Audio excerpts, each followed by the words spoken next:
Today I want to show you 5 pro gimbal moves that you can use to create great videos for yourself or for your clients. This video is sponsored by ZHIYUN, who makes the WEEBILL 3. Now this isn't my review of the WEEBILL 3. You can see that up in the corner. It'll pop up here.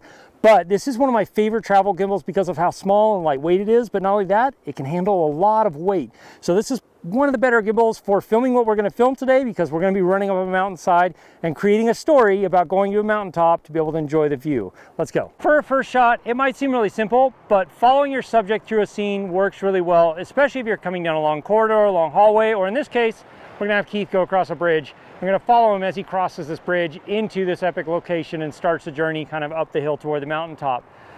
But there's a couple of things to keep in mind. You can follow from behind, that works really well, but we're also going to do it from the front because you want to get a lot of variety of different types of shots whenever you're doing these. So you do all of your shots multiple times so that when you come to edit, you have a lot of different options to pull from.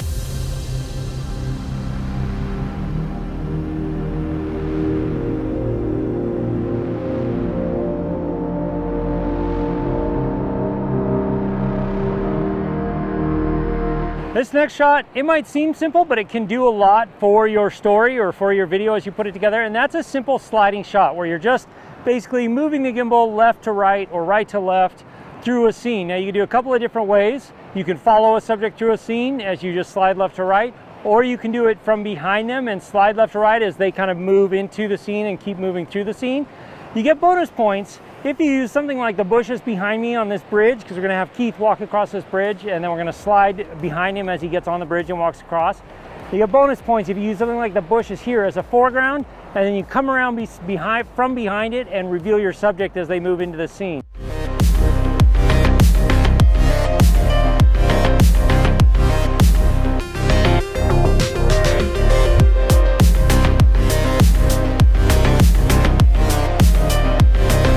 The next gimbal move that you're going to want to use a lot is a side tracking shot. So we did kind of the forward push through shots, and then we did just a side sliding shot, which is a sliding shot you can do from the rear or you can do from the side. But a side tracking shot is different. It's where you follow your subject through a scene for a little bit. So right here we've got this nice little ridge line that goes up, and you've got, of course, this epic view behind us. So we're going to track Keith as he walks up through this. And the cool thing is we've got some of this higher grass and some of these weeds, bushes here. We're going to let those go through the shot in between us and the camera, and that's going to give us a lot of sense of motion. Much more than if we just had a clean shot with nothing moving between us and the subject. So if you can, use a foreground, something in the foreground to give that sense of motion that's between you and your subject. It'll add a lot to your shots.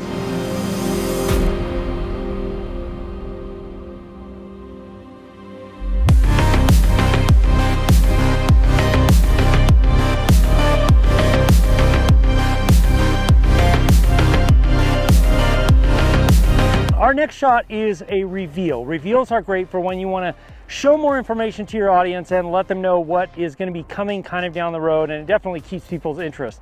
So what we're going to do is we're going to start with a simple following shot down this path, and then we're going to pan and include another range of motion or another direction of motion, pan up to the mountain that we're trying to climb to get to the top and enjoy the view, which is part of our story here.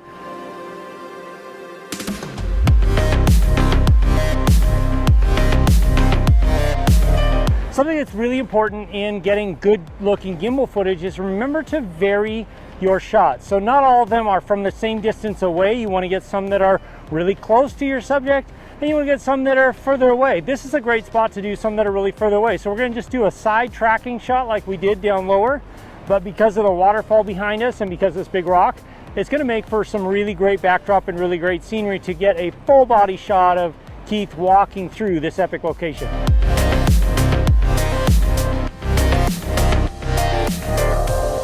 The next move we're going to talk about is a simple pan. Now there's 2 ways to do a simple pan. You can just pan the gimbal left and right, which is fine because the gimbal does smooth out that motion.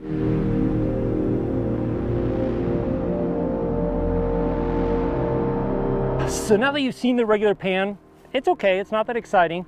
We want to add more motion to it because what separates pro gimbal movements from just normal average gimbal movements is the amount of movement and motion that you get. And so you don't want a static shot, you want lots of movement and motion because that's what gimbals are for, smoothing all that motion out. So what we're going to do is add a little bit of opposite motion from the direction that we're panning. So we're going to pan left to right just like we did, but then at the same time we're going to move the gimbal from right to left, and that's going to introduce parallax.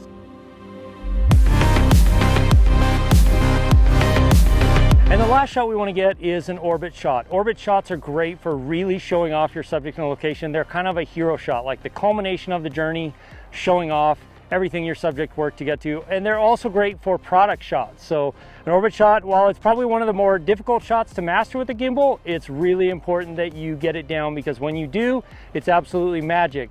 You get this great parallax effect, especially if you use longer focal lengths, like this is at 16 millimeters here. It's great, I mean, it's fine. It just doesn't have the same feeling as what we're about to get, which is with about 35 millimeters and our subject standing in the middle. So the idea of this shot is that our hero has had his journey all the way up here and now gets to stop on this pinnacle of the top of this mountain and enjoy the view and the vista and this beautiful fall day.